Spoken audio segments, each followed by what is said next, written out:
Setiap orang yang baik punya masa lalu yang buruk. Setiap orang yang buruk memiliki masa depan. Maafkanlah kami di masa lalu kami, ya Allah. Tunjukkanlah jalan kami, jalan yang lurus, ya Allah. Jalan yang senantiasa Engkau ridhoi, ya Allah. Ya Allah, ya Rabbi. Setiap yang bernyawa pun akan mati. Akan kami pun kembali kepadamu, ya Rabbi. Wafatkanlah kami dalam keadaan husnul khatimah, ya Allah. Jangan takut menghadapi persoalan hidup ini, karena ada Allah yang kuasa mengurus segalanya dengan sempurna. Dengan keyakinan Allah Maha Sempurna menolong, itulah yang akan terjadi pada diri kita. Selama ini kita jarang meyakini Allah lah satu-satunya penolong kita, sehingga kita bersandar ke sana sini, bergantung, berharap, dan itulah yang membuat hidup kita menderita serta jauh dari pertolongan Allah Subhanahu wa Ta'ala. Yang kau takutkan di muka bumi ini akan ada ketakutan yang lebih dahsyat. Rasul sallallahu alaihi wasallam berkata kepada para sahabat, maukah kalian aku kasih tahu tentang dosa besar yang paling besar? Rasul mengatakan al-isyraku billah. Yang pertama syirik, yang kedua wa uququl walidain, durhaka kepada kedua orang tuanya.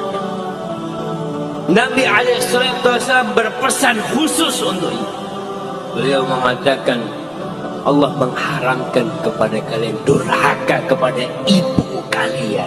Ibu kalian haram durhaka kepada bapak, iya, tapi Nabi mengkhususkan kepada ibu. Kenapa? Kenapa Nabi mengkhususkan ibu yang disebut, padahal durhaka kepada bapak juga haram?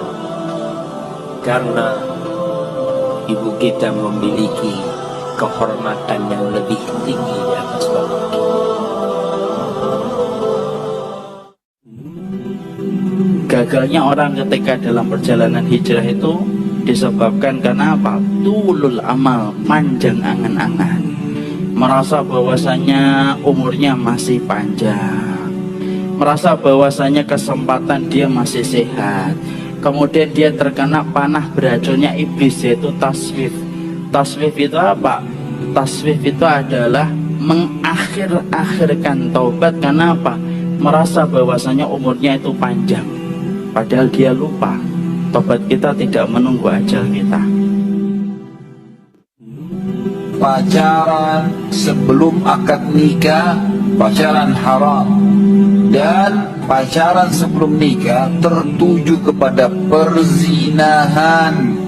Keluar berdua ke bioskop dingin-dingin, jalan malam-malam berdua gitu kan.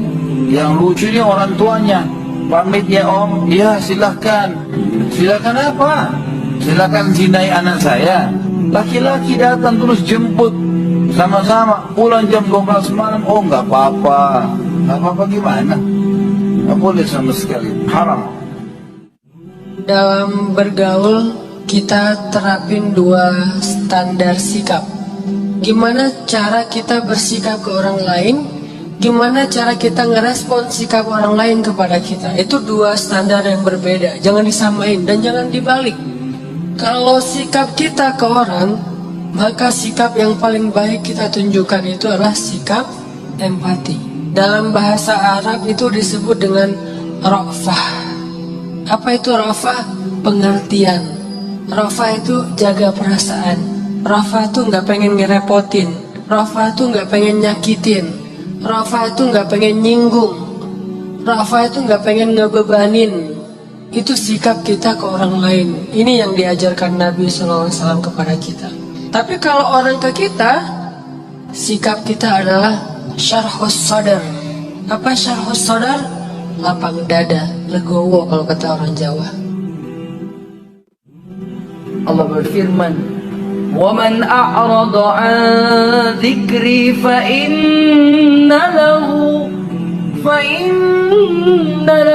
مَعِيشَةً ضَنكًا Dan barang siapa yang berpaling dari az-zikr, az-zikr adalah nama lain dari Al-Quran.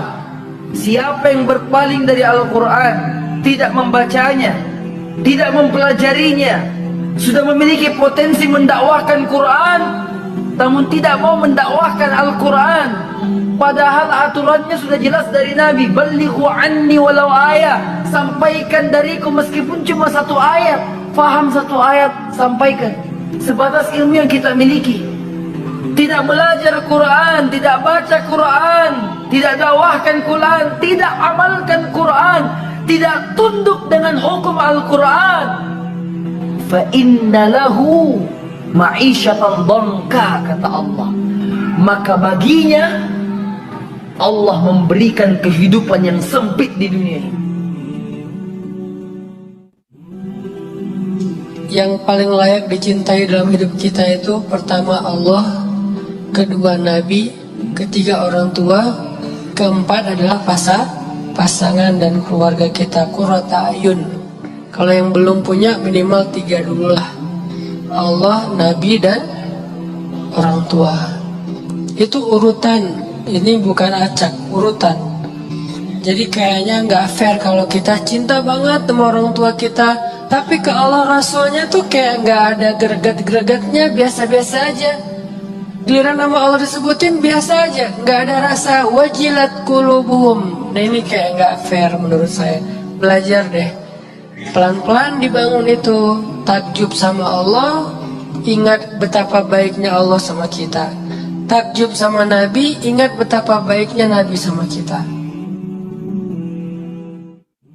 Hati manusia merupakan tempat Allah Subhanahu wa ta'ala memandang ke arah manusia itu sendiri.